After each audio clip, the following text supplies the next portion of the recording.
বন্ধুরা, কি করছো? তোমাদের কাছে আমি নিয়ে আসলাম আজকে চেপা শুটকি দিয়ে, ডাঁটা আলু বেগুন দিয়ে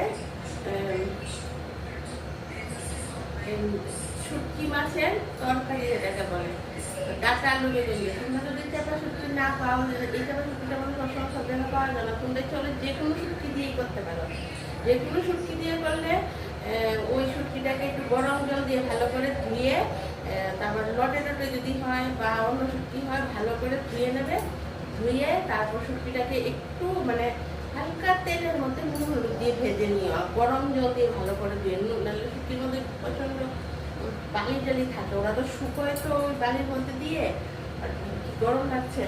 আমি কীভাবে করেছি, শুটকির মধ্যে কিন্তু শুধু পেঁয়াজ আর রসুন ছাড়া আর কোনো মশলাই হবে না, শুধু পেঁয়াজ আর রসুন আর স্বাদ মতো। তোমরা যদি কেউ শুটকিটা আমি গুঁড়া লঙ্কা দিয়ে করি, আর যদি কেউ কাঁচা লঙ্কা দিয়ে খাও তাহলে কাঁচা লঙ্কা দিয়ে করতে পারো।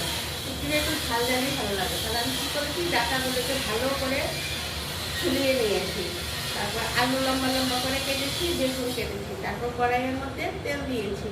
তেল দিয়ে ওই যে পেঁয়াজ বাটা, একটা বড় একটা পেঁয়াজ নিয়েছি এটা, আর এইটুকু মানে এখানে একটা আস্তা বড় রসুন হবে, রসুনটাকে পেস্ট করে নিয়েছি।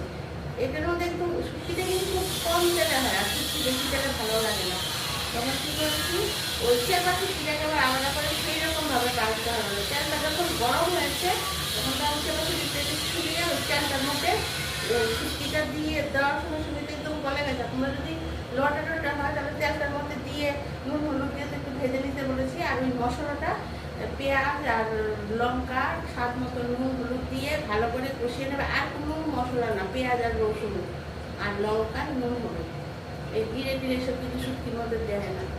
তারপর কষানোর সময় ওই ডাঁটা আলু বেগুন কেটে রেখেছি, ওইগুলি আর আলাদা করে ভাজা করতে হয় না, কিন্তু ওই মশলার সঙ্গে ভালো করে একদম ভালো করে কষিয়ে নেবে। কষানোর পর যখন একদম কষাতে কষাতে কষাতে একদম জল উঠবে, তো এটা শুকিয়ে যাবে, তারপর ঝুলটা দিয়ে দেবে।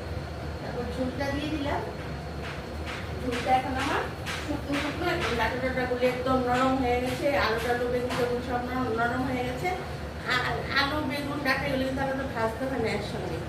এখন তাহলে এগুলো নামিয়ে নিচ্ছি, নামিয়ে তোমাদেরকে দেখাচ্ছি। আর তোমরা প্লিজ আমাকে একটা সাবস্ক্রাইব করে দিও।